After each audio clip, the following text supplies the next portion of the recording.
Sure, we can know truth in kind of a scientific sense, chemical properties, natural laws. But when we get to areas of philosophy, and especially religion, people argue that there's no such thing as truth. Truth is relative to the place, the time, the culture that you grew up in. Truth is not knowable. That's opinion. That's all faith. There's a major picture, a visual that's going around in philosophy right now, and in this kind of ecumenical movement of religion, and that's the picture of an elephant.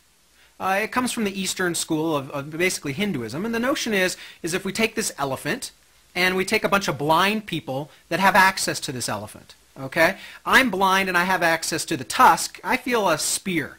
That's my reality, is that I just feel this one piece and it's a spear. And then somebody else is at the tail and they feel a broom in this example. And that's their reality, because remember, they're blind, so they're feeling this, they're touching it, and it's a broom. Somebody comes to the ear and their reality is a big fan, this big blowing fan. Somebody else comes up to a leg, and for them it's a tree, it's a trunk.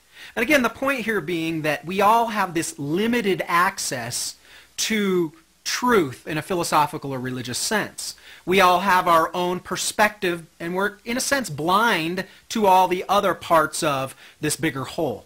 And this is used today in universities as an example of truth is not knowable. We're basically these little guys that are blinded to the rest of it, and we create a religion off of our knowable perspective, off of our culture. Okay? And so I'm going to create a religion off of the tail, or I'm going to create a religion off of the ear, or the leg, or the trunk. Okay?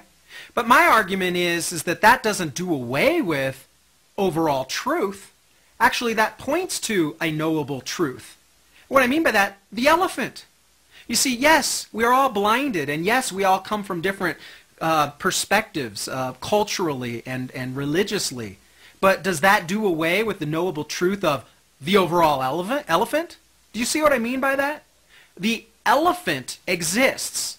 And if we somehow get more and more clarity, if our blinders come off, if we somehow are able to see, would we maybe have the ability to go from a tail and also see other portions of the elephant and have more clarity on what this overall religious truth is? That maybe there is one elephant, not multiple variations on that elephant?